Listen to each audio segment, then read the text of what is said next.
A royal garden, a trembling voice, and 4 words that shook the crown: "He's not my father." In a stunning turn of events, King Charles III privately confronted his grandson, Archie Harrison, in an emotional heart-to-heart that has now ignited global headlines. What followed was a shocking revelation. Archie publicly claimed Prince Harry is not his biological father. This isn't just a family crisis. It's a royal reckoning that threatens to unravel bloodlines, titles, and centuries of tradition. In tonight's special investigation, we uncover the hidden conversations, the secret investigation, and the boy who finally dared to speak the truth. Stay with us. Before we continue, please hit the like button, subscribe to the channel, and turn on the notification bell for updates. It was a morning unlike any other in Windsor Castle. A fragile silence wrapped the halls, not from a lack of movement, but from the weight of something unspoken. A conversation that had been suppressed for over a decade was about to surface. In a private chamber, behind towering, antique doors and portraits of sovereigns long past, King Charles III stood motionless, shoulders heavy with responsibility, eyes weary from decades of restrained emotion. Across from him, a young boy sat, barely 15, his expression unreadable but his posture tense. That boy was Archie Harrison Mountbatten Windsor, Prince Harry's son. Or so the world believed. The day had come when truth no longer wished to be caged. The royal family has always been a portrait of public perfection, polished by centuries of tradition and bound tightly by protocol. Yet, beneath its gilded surface lies a simmering tension. For years, the world watched Harry and Meghan, once hailed as the modern face of monarchy, distance themselves from the royal family, step by step, interview by interview, scandal by scandal. And always in the background of this rift was their son, Archie, a boy born into controversy, shielded from the public, in the center of endless speculation. Today, the speculation no longer belongs to tabloids or conspiracy theorists. It now resides in the trembling hands of the king himself. There's something undeniably tragic and gripping about a father questioning his lineage, not as a matter of succession or public image, but as a matter of human truth. This story doesn't begin with a press release or a courtroom. It begins with glances that didn't quite linger long enough, with silences and conversations that should have roared with laughter. It begins with Charles noticing things that others brushed off, an unfamiliar gaze in Archie's eyes, a sharpness in his features that bore little resemblance to Harry or Diana, and perhaps more hauntingly, a disconnection that was emotional rather than physical. And while questions brewed quietly within Charles, they exploded behind the scenes. Over the years, the royal family kept up appearances, but inside palaces and private retreats, theories started to spiral. Rumors of surrogacy, alternative birth locations, and DNA anomalies surfaced and vanished, covered by layers of PR management and mutual denial. Meghan remained poised. Harry, increasingly tense. And Archie, he grew, watched, listened, and eventually questioned. What does a child do when he begins to suspect that everything he's been told might not be real? The breaking point didn't come with a DNA test. It came with an emotional implosion during a family reunion, a rare moment when all parties were in the same country, under the same roof, pretending to celebrate peace. Charles had invited Archie for a quiet walk through the gardens, under the pretense of sharing stories about Diana, whom Archie never met. But as they walked, the air shifted. The king paused near a rose bush Diana herself had once planted, and, with more courage than he had ever needed on a battlefield of diplomacy, Charles said, "There's something we need to talk about, and I can't delay it anymore." Archie, confused but alert, listened as his grandfather laid out the pieces, not accusations, not insults, just questions that had been too painful to ask. "Do you feel like you belong in this family?" he asked. "Do you see yourself in your father?" Archie didn't respond with anger. He didn't storm off. He looked down, picked at the petals of a yellow rose, and whispered, "I've always wondered. Because I don't."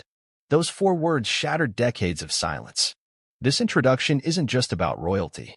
It's about identity, generational trauma, secrets buried beneath crowns, and the emotional consequences when truth is treated like treason.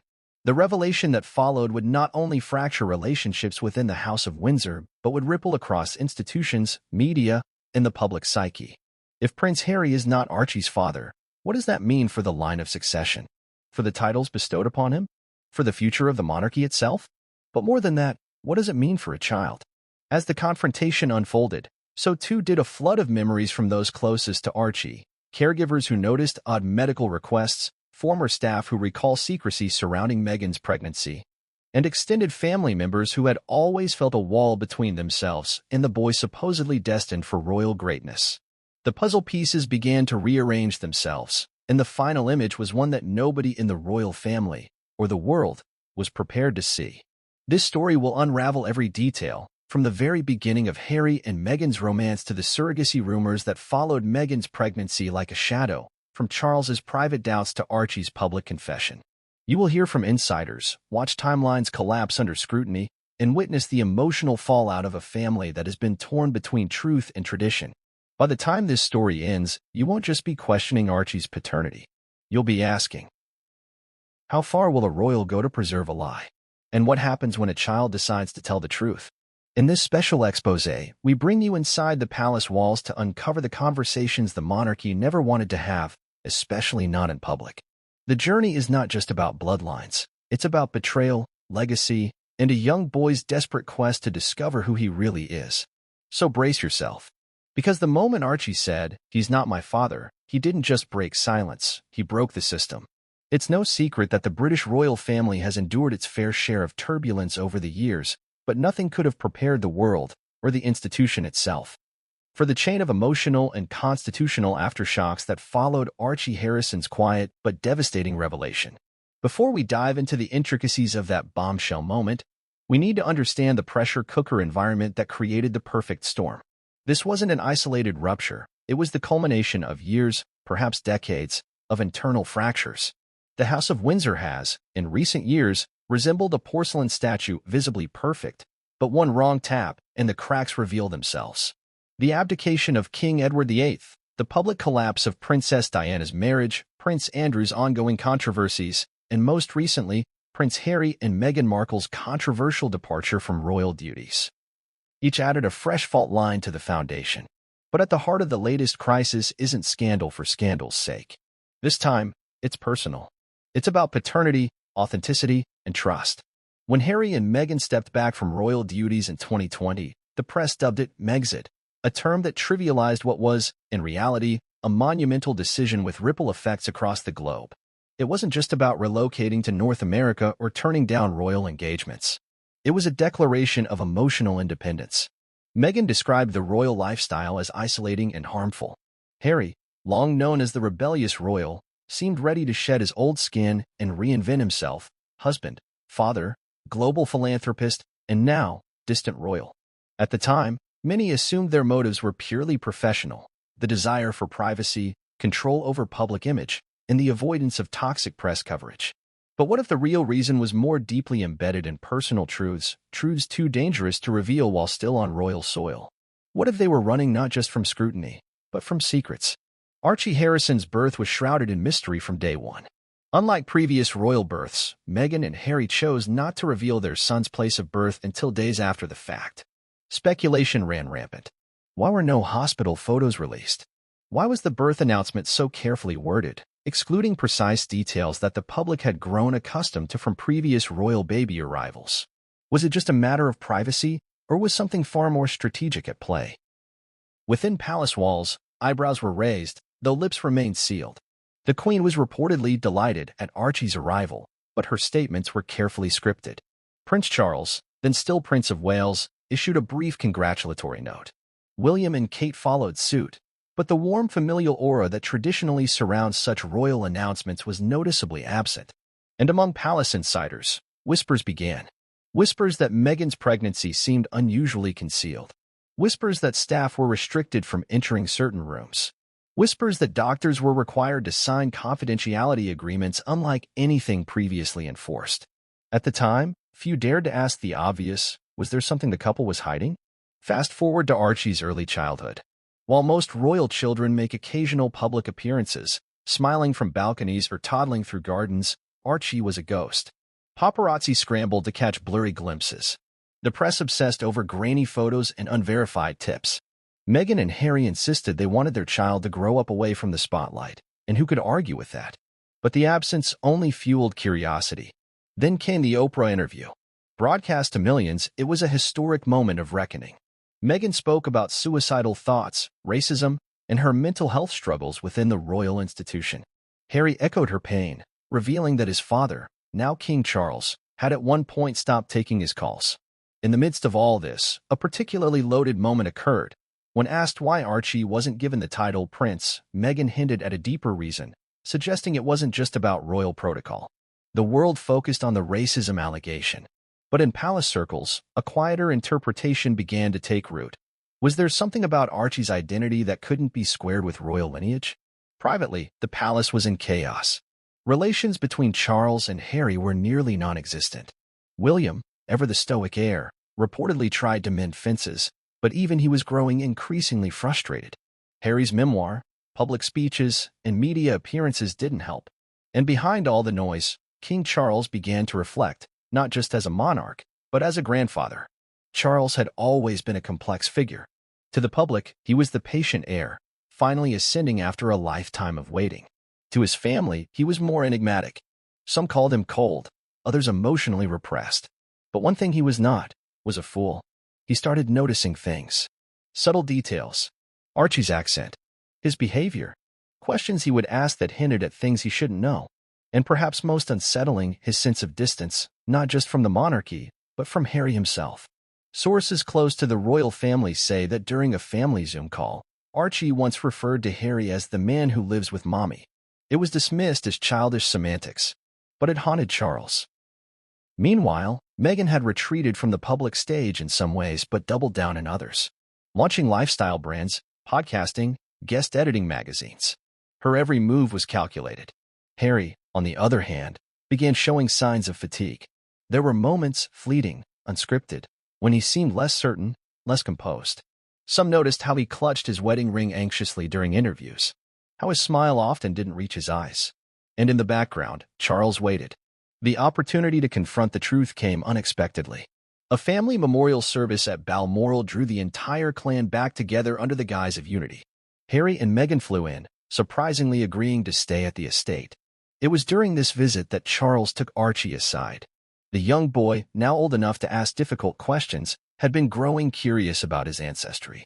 Charles, sensing an opening, initiated what would become one of the most emotional conversations of his life.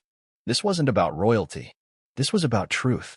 And whether the family was ready or not, truth had already begun to bleed through the seams of the crown. By the end of the weekend, Archie had confided in his grandfather, telling him he felt disconnected from Harry, that sometimes he wondered why he didn't look like him, that he overheard whispers in Montecito arguments between his parents when they thought he was asleep. And then, the sentence that changed everything. "I don't think he's my real dad." That moment didn't just send tremors through Charles. It cracked open the very core of the monarchy's image. Because this wasn't some long-lost cousin or obscure royal branch. This was the son of Prince Harry, the supposed heir to a modern, multicultural royal future. And now, it all hung in the balance. From that day, the monarchy entered a new phase, one defined not by ceremony, but by crisis. A crisis rooted in family, identity, and deception. And the storm was just beginning. From the very moment of his arrival into the world, Archie Harrison Mountbatten Windsor was different, and not just because he was born into royalty. He represented something new, something fragile, and something profoundly uncertain. His existence was tangled in media hype, whispered conspiracies, and unanswered questions. Yet beneath all the noise lay the quiet truth of a boy raised in the shadows, shielded from the spotlight, but never from scrutiny. When Meghan Markle and Prince Harry announced they were expecting their first child in October 2018, the news made global headlines. The announcement came while the couple was touring Australia, and it seemed like a joyful punctuation mark in the middle of their fairy tale. They were the modern royals, fresh-faced, energetic, and determined to reshape the monarchy. A mixed-race duchess and a rebellious prince, stepping into parenthood in an age of social reform and media disruption, it all seemed like the perfect narrative. But very quickly, the carefully curated public image began to unravel. Unlike previous royal pregnancies, Meghan's bump was seldom seen. Public appearances were rare, and when they did happen, they often raised more questions than answers. Her belly seemed to shift size and shape depending on the angle, the event, or the day. Social media exploded with conspiracy theories, some claiming she was wearing a prosthetic bump, others arguing she had already given birth and was faking her pregnancy timeline. While these claims bordered on the absurd, they reflected a broader issue. No one felt they were being told the truth. When Archie was finally born on May 6, 2019, confusion reigned. Initial reports suggested Meghan had gone into labor in the early morning and delivered at home in Frogmore Cottage.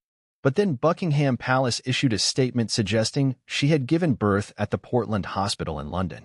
The contradiction wasn't just an oversight, it was fuel for every skeptic, journalist, and royal commentator. Even the birth certificate added to the mystery. It listed Meghan's occupation as Princess of the United Kingdom, a title she technically never used publicly, and omitted any clear reference to a royal setting or medical staff. While Prince William and Kate Middleton had happily stood on the hospital steps with each of their newborns, waving to cameras and offering a brief but intimate glimpse into their family life, Meghan and Harry did the opposite. There were no immediate public photos, no official press conference, no media presence at all. The first images of Archie didn't come until days later, in a small, dimly lit hallway at Windsor Castle. Harry, glowing and visibly moved, cradled the newborn in his arms. Meghan stood beside him in a sleeveless trench coat, beaming but noticeably guarded. The baby was barely visible under a white cap and blanket. The photo op lasted barely 90 seconds. That moment, brief as it was, would become one of the most dissected images in modern royal history. Photographers noted how unusual the setup was. Why wasn't there a more open presentation? Body language experts commented on Meghan's protective posture and Harry's anxious glances. Something felt off. Archie's christening only deepened the mystery. The ceremony, held at a private chapel at Windsor, was closed to the press and attended by a select few. Unlike the public baptisms of William and Kate's children, no media were allowed inside, and only 2 official photographs were released. Even those images raised eyebrows. Archie's godparents were never named, and the expressions on the royal faces, particularly the Queen's and Prince William's, seemed strained. The Daily Mail called it a masterclass in secrecy. Others called it something more, calculated distance. In the years that followed, Archie all but disappeared from public view. While fans clung to occasional glimpses, a birthday video here, a grainy paparazzi photo there, his presence was more myth than reality. Meghan and Harry's decision to step away from royal life in 2020, moving to Canada and then the United States, only amplified the air of mystery surrounding their son. And with that mystery came the burden of speculation. In the absence of regular appearances, rumors blossomed. Was Archie actually born via surrogate? Did the couple manipulate their timeline to shield the truth? Why had no major British doctor come forward to verify details? And more importantly, why were Meghan and Harry so defensive when it came to even the most innocent questions about their son? Insiders who once worked at Frogmore Cottage or accompanied the couple during their royal tours began to speak, quietly, off the record, in whispers over coffee. One former royal aide recalled how access to Meghan was tightly controlled during her pregnancy. She had her own people. Even long-serving palace staff were shut out. It was unprecedented. Another claimed that a doctor once scheduled to attend the delivery was abruptly replaced days before the birth. We were told it was for personal reasons, but no one ever knew why. And then there were the behavioral anomalies. Archie, according to former nannies and close friends, often called Harry by his first name, not Dad or Papa, but Harry. In a family obsessed with tradition and formality, this seemed both strange and telling. One anonymous staffer claimed that Archie once asked who his real daddy was during a bedtime story. The comment was laughed off, but in hindsight, it may have been the first crack in a very tightly constructed facade. In Montecito, Archie lived what most would consider a normal, if privileged, childhood. Surrounded by celebrity neighbors, security personnel, and hand-picked educators, he attended private nature classes and was rarely seen outside gated compounds. Meghan and Harry ensured his every step was guarded, but not just from paparazzi. From Kay. And as he grew older, Archie began to notice. He started to ask more about his extended family, why they lived in castles, why he didn't see his cousins more often, why his grandparents were always in photographs but never at his birthday parties. When shown images of Prince Harry as a child, he tilted his head and squinted. "That's supposed to be me?" he once asked. There's a strange emotional toll that secrecy takes on children. They can't always articulate it, but they feel it. They sense when something is being withheld. And as Archie entered adolescence, those feelings became questions. The more he learned about his family history, the more curious he became. And the more he pressed, the more distant Harry seemed to grow. In one of the more heartbreaking recollections, a teacher at a private educational program recalled how Archie, during a family heritage lesson, said, "I think I was borrowed from someone else." The room went silent. The instructor, unsure whether it was a joke or a cry for help, gently redirected the conversation. But she never forgot that sentence. Meghan, meanwhile, was said to be deeply controlling of what Archie learned about his background. Books about the royal family were kept off the shelves. Any mention of Prince William, Princess Kate, or Buckingham Palace was discouraged. We wanted to protect his peace, Meghan told a friend. But peace can't be built on confusion. And protection, when taken too far, becomes imprisonment. By the time Archie reached his early teens, the walls were closing in. He had access to the internet. He read articles. He saw videos. He watched interviews of his parents that didn't quite match what they told him in private. And finally, he asked the question that none of them were ready to answer. Am I really his son? That question didn't come from anger or rebellion. It came from a place of longing. Archie wasn't trying to dismantle the family that raised him. He was trying to find himself within it. He wasn't running from love, he was chasing truth. What followed next would turn into one of the most emotional chapters in modern royal history. But before the world would hear Archie's voice, before King Charles would break the code of royal silence, and before DNA became the ultimate judge, the young boy who had lived his whole life in shadows had already stepped into the light. Ready to rewrite everything we thought we knew. There are moments in history where the truth was always right in front of us, we just didn't know how to see it. When the story of Archie Harrison's paternity exploded into public consciousness, it was as if the world suddenly began retracing its steps. People combed through old interviews, photos, public statements, and obscure social media posts, searching for signs. And, strangely, they found them. Not just in hidden documents or behind closed doors, but in everyday moments, ones we had all witnessed and dismissed. It turned out that the world had been watching the mystery unfold in real time. We just didn't know it was a mystery yet. From the earliest days of Meghan Markle's pregnancy, small anomalies were brushed aside. The announcement of Archie's expected arrival came with joy and celebration, but also with a distinct lack of detail.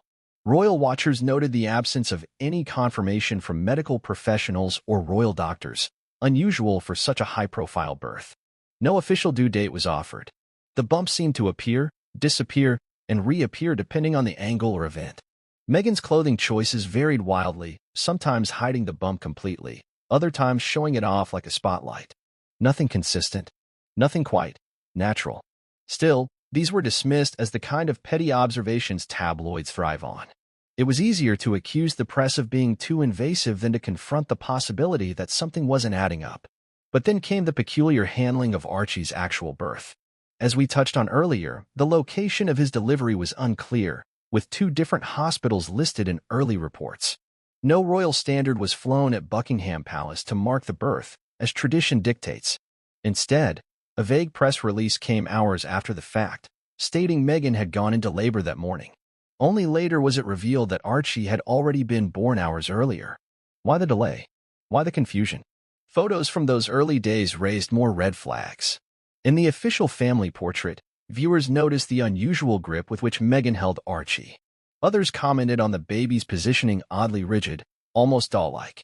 Some conspiracy theorists even went so far as to claim a stand-in or prop was used for certain photographs.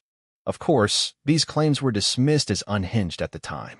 But in light of the recent revelations, they suddenly didn't feel so far-fetched. Beyond physical discrepancies, behavioral signs began to emerge. Royal staff, especially those with long tenures in service, noticed a marked difference in how Meghan and Harry managed childcare compared to William and Kate.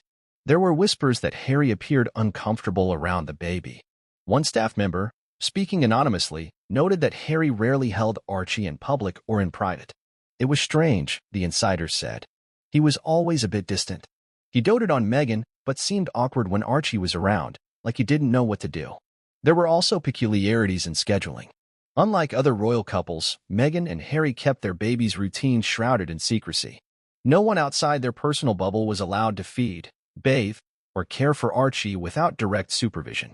Nannies came and went rapidly. In fact, 3 were reportedly dismissed within the first month. The reason? Officially, incompatibility. Unofficially, concerns about loyalty and knowledge of private matters. And then there was the voice of the boy himself. As he began to speak, Archie's vocabulary and choice of words reflected more American idioms than British. That in itself isn't surprising. He was being raised in California. But what caught the attention of extended family was how he rarely mentioned Dad in conversation. During one private family Zoom call, as shared by a source close to the royals, Archie referred to Harry as Harry 3 separate times. It was brushed off as a quirky phase, but many found it unsettling. Perhaps one of the most glaring red flags was Archie's documented reaction to Diana's portrait. During a quiet visit to the UK, Meghan took Archie to Kensington Palace for a brief tour of the family's private collection. There, he was shown a portrait of Princess Diana, Harry's mother. According to the guide on duty, Archie stared at the painting blankly and asked, "Who's that lady?" The question stunned everyone in the room. Meghan gave a soft laugh and quickly redirected the conversation. But later, the guide was overheard telling a colleague he genuinely didn't know. Not even a flicker of recognition. Another moment that aged poorly in retrospect was Meghan and Harry's controversial interview with Oprah. During the segment, Meghan was asked whether the royal family had an issue with Archie's skin color. Her response, measured, emotional, and heavy with implication, caused an international uproar. But now, some have interpreted her answer differently. Was she drawing attention to racial tension to divert from questions about Archie's true parentage? Was the entire interview an effort to build a narrative around exclusion while avoiding the more complicated issue of biology?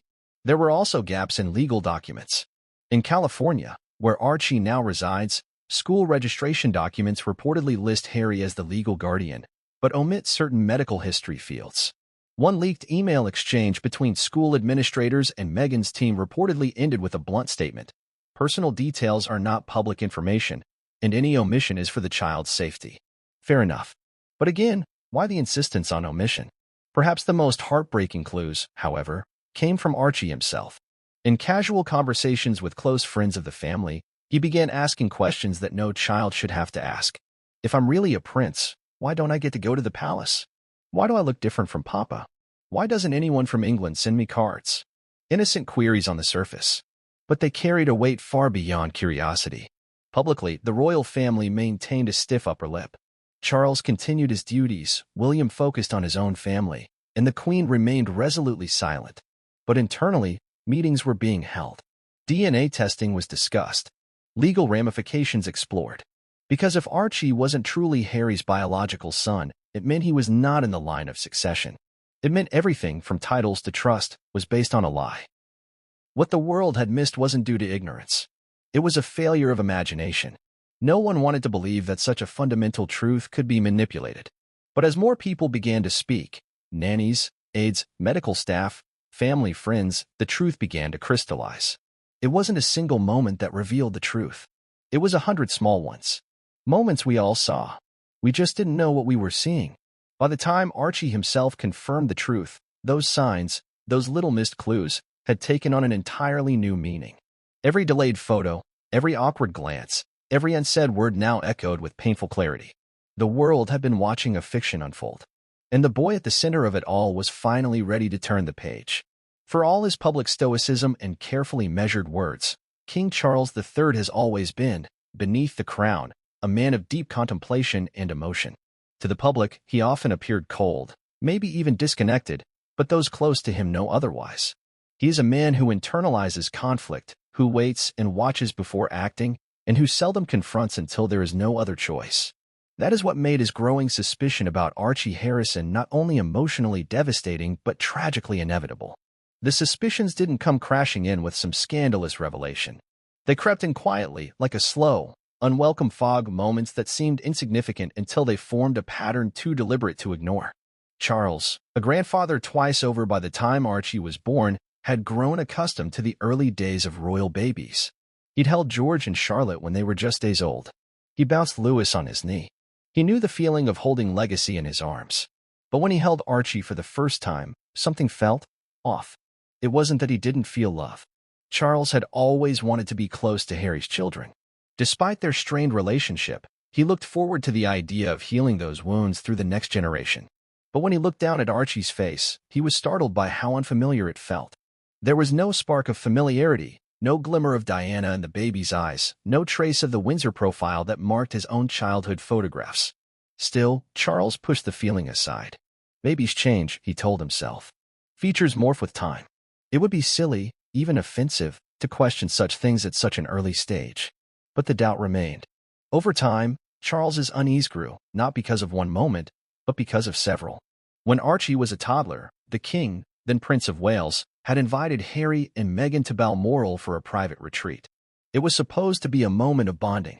Charles had arranged horseback rides, picnics in the garden, even private music sessions with a harpist Archie might enjoy. But Harry declined the trip at the last minute. No explanation, just a polite refusal. Meghan later claimed Archie wasn't sleeping well and didn't travel easily. Charles understood, but the rejections started to pile up. When Charles sent birthday gifts for Archie, he received polite acknowledgments, but rarely a photo in return. When he asked to video chat, the sessions were scheduled so awkwardly or abruptly canceled altogether. A few successful calls showed Archie barely speaking and seeming uninterested. Understandable for a young child, but Charles noticed the odd dynamic. The boy appeared disengaged, more curious about his toys than the man on the screen who called himself Grandpa Wales. Once, Archie walked off mid-call while Charles was reading him a storybook. Meghan appeared back on screen moments later, all smiles, gently ending the call with a vague excuse. He gets fidgety. He's like Harry was at that age. Charles remembered Harry differently. By the time Archie was 5, the suspicions had evolved into silent investigations. Charles would ask staff to look into small details, not with hostility, but with curiosity cloaked in concern. He inquired about timelines, about inconsistencies in medical paperwork, about the fact that Meghan had insisted on American doctors rather than trusted royal physicians for Archie's early care. He consulted with longtime royal aides who had seen many royal births and family situations. Many of them, reluctantly, admitted to sensing something wasn't right, but none could prove anything. And proof, for a man like Charles, was everything. Then came the tipping point. During the Queen's Jubilee celebrations in London, a subtle yet emotionally charged moment occurred that changed everything for Charles. Harry and Meghan had returned briefly to the UK with their children, attending a few official events. It was during a private luncheon at Windsor that Charles finally had some alone time with Archie. They sat in the courtyard, away from cameras, sipping lemonade and nibbling on cakes. Charles leaned in gently and asked Archie if he remembered him. Archie paused, blinked, and said, "You're not the granddad I see in pictures." Charles was stunned. The answer was innocently delivered. No malice, no attitude, but it pierced deep. "What do you mean, my boy?" he asked. Archie replied, "Mommy has a photo album. My other granddad is in there. He's the one with the surfboard." The phrase chilled Charles. Surfboard? That wasn't something associated with any branch of the Windsor or Spencer families. Charles didn't press further, but the seed had been planted deeper than ever. After that encounter, Charles commissioned a private inquiry, not a legal one, but a discreet background check involving a former intelligence advisor who had worked on security detail for foreign dignitaries. The instruction was simple: dig quietly, ask no questions aloud, and bring him the facts. Within months, the advisor returned with troubling data. Photos emerged of Meghan with an unnamed American man, tall, athletic, with striking facial symmetry. He appeared in multiple old pictures taken years before her engagement to Harry. The resemblance between the man and Archie, especially in the shape of the nose and jawline, was uncanny. No proof of paternity, but strong enough to raise alarms. What followed was even more disturbing. Anonymous tips pointed to irregularities in Meghan's hospital admittance. Medical records were either sealed, incomplete, or attached to pseudonyms. The name Rachel M. Windsor, a slight deviation from her real name, was linked to a confidential file from a clinic in Toronto. That clinic, known for its elite surrogate services, had a notorious reputation for servicing celebrities under strict NDAs. Charles couldn't believe what he was hearing. It was one thing to suspect. It was another to hold photographic and legal documentation in hand. Still, he waited. He didn't approach Harry. Not yet. He needed one final encounter, one undeniable moment, to know for sure. That moment came during a holiday reunion at Sandringham. For the first time in nearly a year, the entire family was in one place. Charles requested a family photo in front of the hearth. Meghan resisted but eventually agreed. As the photographer adjusted the lighting, Charles noticed Harry trying to position Archie beside him, but the boy pulled away. "I want to stand by Mom," he said loudly. The statement itself wasn't unusual, but it was what came next. "Daddy doesn't like photos anyway. He always says he's not really my daddy." Silence. Everyone froze. Meghan's face turned pale. Harry stared at his feet. The photographer stopped mid-click. Charles, clutching his cane, felt the air leave the room. That was the confirmation. Later that night, Charles met privately with his legal team and closest advisors. The paternity was still not legally challenged, but emotionally, the battle had already begun. He knew what he had to do next, but it would take diplomacy, timing, and the restraint of a king who could no longer hide behind protocol. He had to confront Archie, not to scold him, not to shame anyone, but to offer the one thing he himself had been denied for most of his life: truth. The role of a monarch is often about public duty. But Charles, in that moment, was not acting as a king. He was a grandfather, a man watching a child struggle with identity, a man who had lived his entire life under expectation, now forced to reckon with a legacy that may not be his own to protect. That confrontation would be emotional. It would be real. It would be history in the making. And it was coming next. The royal family has long operated under an unspoken rule: protect the crown at all costs. Secrets are to be managed, not solved. Scandals are to be buried, not confronted. And if a truth is too dangerous to acknowledge, it is better left in the shadows. But for King Charles III, the quiet suspicions that had long haunted him about his grandson Archie had transformed into something far more unsettling. A growing certainty that demanded answers. It was not a decision he came to lightly. The idea of launching a private investigation into the identity of a child, especially one so closely linked to the royal line, was not just controversial. It was incendiary. But for Charles, it had reached a point where his conscience could no longer rest. The palace could afford to look away, but he could not. If Archie Harrison was not Prince Harry's biological son, then Charles's role as grandfather was based on a lie. More importantly, the line of succession, titles, and legal status of the child could be entangled in legal chaos. The first step was silence. Charles knew that involving the royal household would risk leaks. Even a whisper of his suspicions could ignite a media firestorm that would be nearly impossible to contain. Instead, he reached out to a man he had used only once before, a discreet investigator who once worked for the British intelligence community. His name was never disclosed publicly, but within MI5 and MI6 circles, he was known as the Falcon, a moniker earned for his precise, almost predatory ability to track truths no matter how deeply buried they were. The Falcon was summoned to Sandringham under the guise of an architectural security consultation.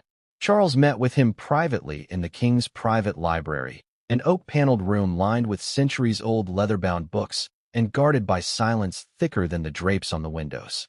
No aides were present, no security, just two men and a kettle of Earl Grey.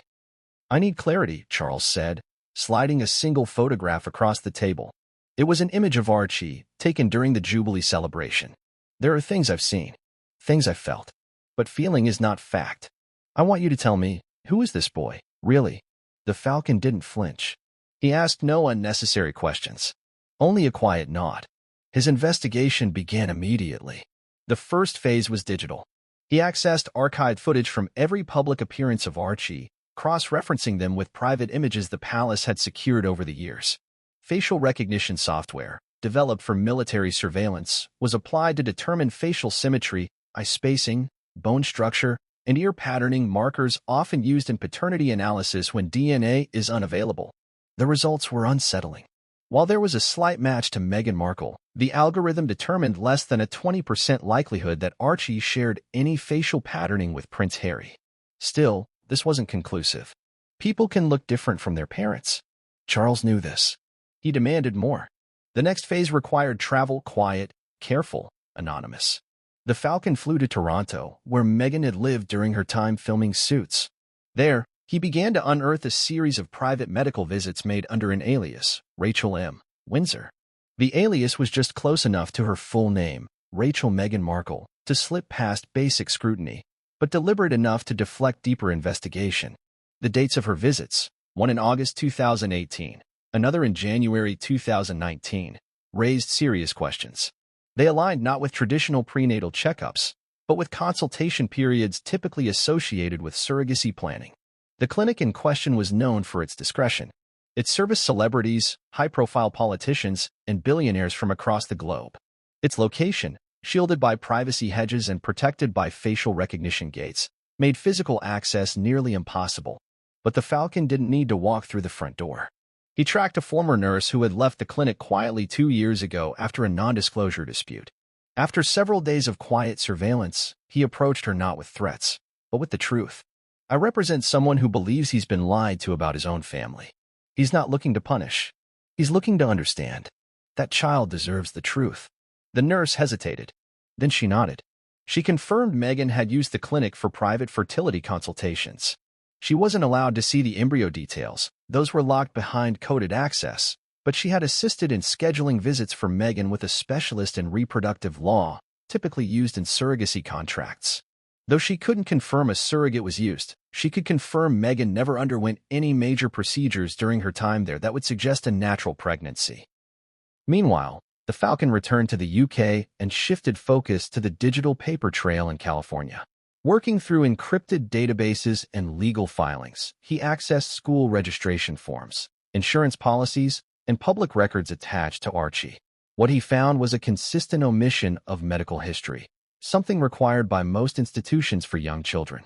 When flagged by a pediatric center, Megan's legal team responded with a firm statement. "Medical records are sealed per privacy law. Any further request will be treated as harassment." The real break came when a confidential informant inside a Montecito law firm shared that Megan had prepared a guardian contingency document for Archie shortly after his birth. In it, the term biological father was left blank. Not Harry, not unknown, just blank. The omission was deliberate. The law firm had raised a red flag, but Megan reportedly insisted it be left that way. When Charles was shown these documents, he didn't speak for several minutes. He simply stared at them, hands folded, jaw clenched. Then he asked a single question. "Does Harry know?" The Falcon shook his head. "If he does, he's never put it in writing. Never said it to anyone. He either doesn't know or doesn't want to." It was the most painful realization of all. That Harry, his own son, could be unaware of the truth, or worse, complicit in burying it. Charles, the man raised to live under the spotlight of public scrutiny, found himself in the loneliest corner of his life. He had the truth, but no roadmap for what to do next. He couldn't go to the Queen. She had passed the previous year. He couldn't confront Megan directly. She would spin it into another media spectacle. And confronting Harry? That was a diplomatic minefield. There was only one path left. Archie. He needed to speak to the boy, not to accuse, not to interrogate, but to give him the one thing everyone else had taken from him: honesty. The decision was made during an early spring evening. Charles was seated at his desk in Clarence House, the documents and digital files spread out in a folder marked only with the word legacy. He wrote a letter, a private one, addressed to Archie Harrison Mountbatten Windsor. "I don't know what you've been told. I don't know what you believe. But I owe you a conversation. I owe you the truth. Not as a king, but as a man who may or may not be your grandfather. If nothing else, you deserve to ask your own questions. And I promise to answer, if I can." It wasn't an official summons. It wasn't delivered by palace courier or royal decree.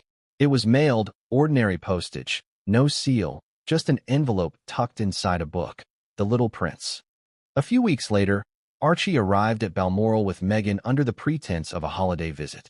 She stayed in the guest quarters. Archie went walking in the gardens with Charles, and history began to shift. It began not with a press release or a viral headline, but with a simple sentence spoken during a hushed, early morning taping in a quiet studio on the outskirts of Edinburgh. "I don't think he's my real dad." Those words, spoken by Archie Harrison Mountbatten Windsor, would echo across continents, rattling the crown and shaking the public's understanding of modern royalty to its core. Archie was only 15 when he agreed to sit down for his first ever public interview. But the gravity of his words, the rawness of his tone, and the clarity with which he spoke made it unmistakably clear. He had grown up fast. He had lived his life in the shadow of secrets and silence. And now, he was ready to speak. Not as a royal, not as a media symbol, but as a boy trying to piece together his identity. The interview was arranged under conditions so strict, even seasoned producers were left uneasy. No pre-interview questionnaires, no talking points, no royal representatives present, just a single journalist, one known for empathy, restraint, and fairness, handpicked not by a network, but by Archie himself. The production company signed a non-disclosure agreement barring them from previewing or marketing the interview until it had aired in full. It was risky. It was unconventional. It was explosive. The set was intentionally modest. No grand stage, no dramatic lighting. Just 2 chairs, a low table, and a small floral arrangement in the background. Cameras were placed strategically to capture close-ups without invading personal space. Archie wore a simple navy sweater and gray trousers. His hair was neatly trimmed. He looked more like a high school senior than a child of royal descent. But the weight behind his eyes was unmistakable. The interview opened gently. Questions about his childhood, his favorite books, how he spent his time in Montecito. Archie smiled faintly, recalling long days at the beach, the scent of his mother's candles, the presence of bodyguards who never spoke unless spoken to. Then the interviewer asked when he first began to question who he was. Archie paused. "I think it was always there," he said, his voice low but steady. Not in a loud way. More like a whisper that kept getting louder every year. He explained that by the time he was 7, he already felt different. He noticed how his friends talked about their fathers, what they looked like, the jokes they shared, the hobbies they bonded over. "With my dad," Archie said, referring to Prince Harry. "It was always stiff, like we were rehearsing something instead of just being a family." The turning point came, according to Archie, when he found an old envelope in the back of a drawer at their home. It contained a photograph, faded, candid, and worn at the edges. A man he didn't recognize, standing with Meghan, both of them smiling on a beach in what looked like Hawaii. "He looked like me," Archie said. "Same chin, same eyes." I stared at it for a long time. When he confronted his mother, the conversation was brief and filled with deflection. "That's just an old friend," she said. "Nothing important." But the seed of doubt had been planted, and it took root fast. Archie described how he began secretly searching for more clues. He dug through his mother's locked drawers, found emails, even read fragments of legal documents that didn't make sense. There were no medical records of my birth, nothing with my dad's name on it, and the few things I did find didn't feel like they were meant for me. As his suspicions grew, so did the emotional distance between him and Harry. Archie recalled how conversations turned tense, how Harry began disappearing for long walks and extended trips without notice. "Sometimes I'd wake up and he'd already be gone," Archie said. "Other times, we'd sit at the same table and not say a word." He was careful not to blame Harry outright. "I think he believed what he was told. I think he wanted to be my dad so badly that he just ignored everything else." But the emotional weight of pretending, of existing inside a structure that demanded secrecy, was becoming too much for Archie to carry. When he was invited to Balmoral to spend time with King Charles, Archie saw an opportunity. "I thought, maybe he'll know. Maybe he'll just say it." What happened next was the kind of raw, private moment rarely glimpsed in royal history. Sitting with Charles under the overcast skies of Scotland, Archie asked the one question no one else dared to voice. "Am I really his son?" According to Archie, Charles didn't answer immediately. Instead, he placed a hand on Archie's shoulder, sighed deeply, and said, "You deserve the truth, even if it hurts." That was the confirmation. In the interview, Archie's voice trembled for the first time. He didn't have to say anything else. I knew. He didn't cry on camera. He didn't lash out. What he did do was speak, slowly, methodically, and heartbreakingly, about what it meant to grow up in a family where truth was optional, where appearances trumped authenticity, where love was conditional on compliance. "I don't think anyone meant to hurt me," he said, looking directly into the lens. "But they did, because I spent my entire life thinking I was someone I wasn't. And when the truth finally came, it felt like the floor dropped out from under me." The interview shifted into darker territory when Archie was asked about Meghan. His face hardened. His tone grew quieter. "She's my mother. I love her, but she kept this from me. She made decisions that shaped my whole life, and I wasn't part of any of them." He didn't call her a liar, but he didn't defend her either. Instead, he revealed that he had asked her, directly, about his biological father. She said it didn't matter. "That family is about who raises you, not who makes you. I understand that. But she didn't give me a choice. She decided for me what I was allowed to know." Archie also revealed he had written to the man he believed to be his biological father. The letter, handwritten and sealed with a wax stamp, was sent a few weeks before the interview aired. He didn't disclose the man's identity, only that he was American, still living, and completely unaware of Archie's existence. As for Prince Harry, Archie described their current relationship as distant but not broken. He said they hadn't spoken since he decided to do the interview, but that he hoped they eventually would. I want to believe he'll understand. I want to believe he'll see this isn't about hurting him. It's about healing me. By the end of the interview, the world was left reeling. Headlines exploded. Archie breaks silence. Royal bloodlines in crisis. The Crown's hidden truth. Social media erupted in a frenzy of sympathy, anger, disbelief, and reflection. But no reaction was more scrutinized than that of the royal family. Buckingham Palace issued a terse, carefully worded statement. The matters discussed are of a deeply personal nature. The family is addressing them privately. The lack of denial was telling. Prince William reportedly canceled a scheduled engagement, while Kate Middleton was said to be shaken by the implications. Rumors swirled about emergency meetings at Clarence House. Legal experts debated whether Archie could be stripped of titles or whether succession laws might be challenged in light of the revelations. But in the end, the interview wasn't about laws or legacies. It was about a boy who had spent 15 years searching for himself in other people's reflections, finally finding the courage to look into his own. And as the world watched in stunned silence, one truth stood out above the rest. Archie Harrison was no longer anyone's mystery. He was his own story now. The world was still reeling from Archie Harrison's earth-shattering interview when attention swiftly turned to the one figure at the center of the deception, Meghan Markle. For years, the Duchess of Sussex had navigated life in the royal sphere like a chess grandmaster. Calculated moves, strategic silences, and well-timed sacrifices that shaped her image and future. But after Archie's televised confession, her fortress of control began to show cracks. And behind those cracks, a disturbing question emerged. Had Meghan orchestrated everything? Was there a plan to insert a child into the royal bloodline, one who was never biologically linked to Prince Harry? To many, the idea sounded far-fetched, even scandalous.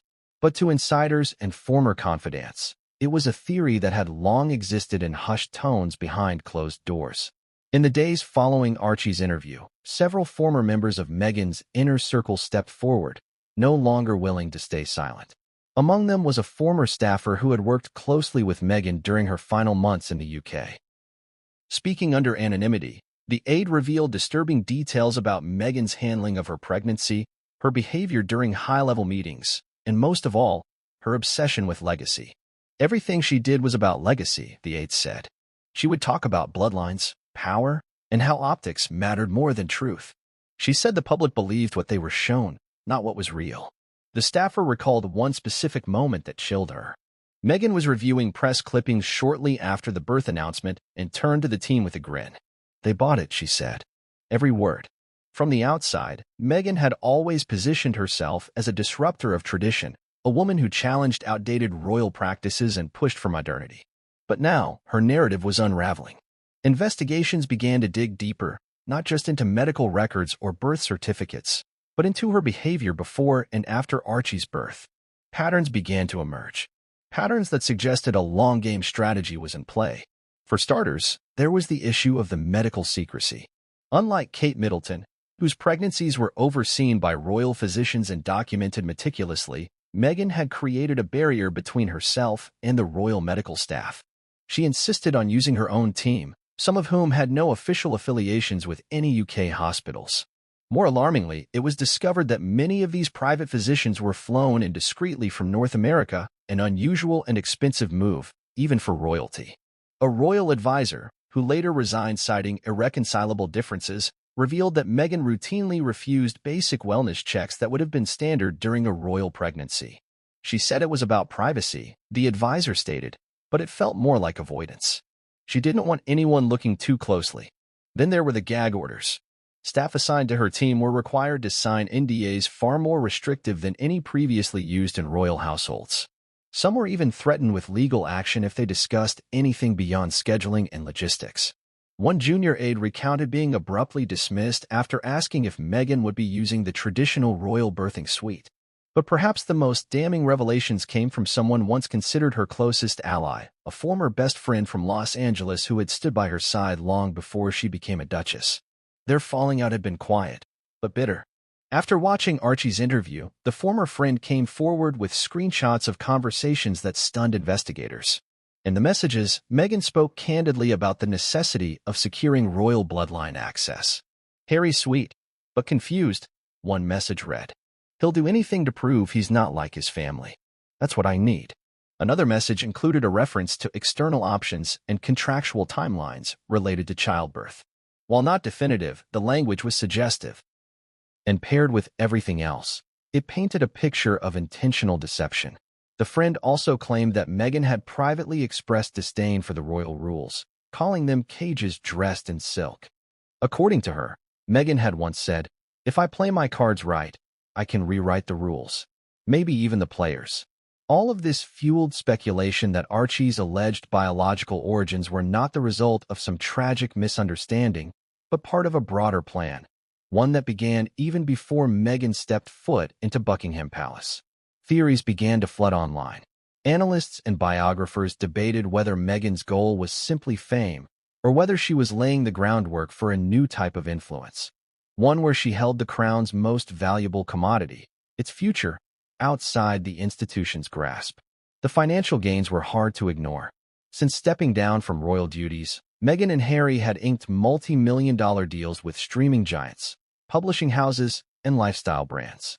Much of the public interest had stemmed not from Meghan alone, but from the couple's supposed fairy tale, complete with a royal son who symbolized the merging of cultures, continents, and classes. One PR executive pointed out the obvious. The brand doesn't work without Archie. He's the glue, the bridge, the living, breathing representation of what they stood for. Without him, it's just two ex-royals making noise from California. If Archie wasn't truly Harry's son, that bridge collapsed. And the carefully constructed brand, rooted in authenticity and legacy, was revealed as a mirage. But the exposure wasn't just public. Legal teams began to prepare for what could be a seismic case involving royal titles, inheritance rights, and possible fraud. Lawyers representing the monarchy quietly began combing through documents related to Archie's inclusion in the line of succession. While Meghan and Harry had already stepped back from active royal roles, their children still maintained titles and potential claims to security funding and estates. If Archie was not of royal blood, those entitlements could vanish. What complicated matters further was Meghan's ironclad control of documentation. Most of the birth records, schooling agreements, and medical files were processed in California, where legal protections are more favorable to privacy. British investigators were limited in their jurisdiction. Still, Parliament began to stir. Several MPs, particularly those known for pushing royal transparency, called for a quiet inquiry into the matter. Back in Montecito, Meghan remained silent. No press conferences, no interviews, no statements. Her team issued only one vague message to the media: the Duchess of Sussex has always prioritized her children's well-being. Any speculation designed to harm or discredit her family is both dangerous and false. But silence, in this case, was deafening. Reporters noted she canceled a major speaking engagement. Paparazzi spotted her behind the high walls of her estate, rarely emerging. Friends close to the family said she was furious with Charles and devastated by Archie's decision to speak publicly. According to one source, Meghan had warned Archie that talking to the media would destroy everything. But by then, Archie had made his choice. And now, the world saw Meghan not through the lens of a misunderstood outsider, but as a woman who may have engineered a deception of staggering proportions. Whatever her original intentions, the consequences were now out of her hands. The palace was investigating. The people were questioning. The institutions she once challenged were fighting back. And the boy at the center of it all had already moved past her narrative. Meghan Markle had built a story around royalty, rebellion, and reinvention. But in the end, it was the story she never told that defined her. In the days following Archie Harrison's groundbreaking interview, much of the world turned its eyes to one man, Prince Harry. Once the golden rebel of the royal family, he was now caught between two devastating realities: the collapse of his public persona and the implosion of his private world. For Harry, the truth didn't just threaten his titles, reputation, or public image, it threatened his very identity as a father. And worse, it arrived in the one way he had feared most: publicly, unexpectedly, and irreversibly. The first reports claimed Harry was in a state of disbelief. Friends close to the Duke of Sussex described him as pale and silent, pacing endlessly around the Montecito estate, refusing to eat or sleep, isolated from even his closest confidants. His phone had been turned off for hours after the interview aired. Meghan, who had retreated to the far end of the property with Doria Ragland, left him alone, perhaps knowing this was a storm she could neither deflect nor manage. Sources confirmed that Harry had no idea Archie was planning to do the interview. That fact alone shattered what little stability he had left. According to insiders familiar with the family dynamic, communication between father and son had already become strained. Archie's teenage years were filled with emotional gaps and missed connections, Harry busy with work, charities, or engagements, and Archie quietly growing distant, asking more questions than Harry was prepared to answer. Now, those questions had exploded into full-blown confrontation, and Harry had no words ready. One longtime friend of Harry's revealed that when Harry finally watched the interview, he did so alone in his home office, locking the door behind him. He was hoping it was exaggerated, maybe clipped out of context, the friend said. But when he heard Archie say those words, "I don't think he's my real dad," he just broke. It was like watching a man crumble in real time. It wasn't just what Archie said. It was the way he said it, calm, direct, with no trace of blame or hatred. That perhaps was what wounded Harry the most. His son wasn't angry. He was clear. He was certain. And he had gone to the world, not to him.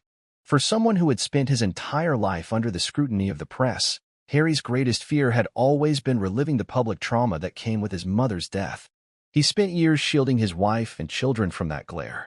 Now, the spotlight was back, and this time, it was personal. Those close to him said Harry began questioning everything. Every conversation. Every timeline. Every look Meghan had given him in those early days when she first told him she was pregnant. He remembered feeling overwhelmed with joy, but also vaguely confused. The timing had been sudden. Meghan had told him during a royal tour, and at the time, they were already struggling with the pressures of public life. The announcement had been strategic, coming just before their Australia trip, which increased global media attention. Now, in hindsight, it all seemed too perfect, too planned. In the quiet days that followed, Harry reportedly contacted 3 people, his therapist, his older brother William, and his father, King Charles. The call to Charles was the most difficult. It lasted only 10 minutes. Charles, though calm, remained emotionally restrained. He simply said, "We will need to speak in person." That was it. No accusations. No apologies. Just the cold acknowledgement that something irrevocable had changed. The call to William was more emotional. According to a source, Harry broke down mid-sentence, his voice cracking as he repeated, "I didn't know. I swear to you, I didn't know."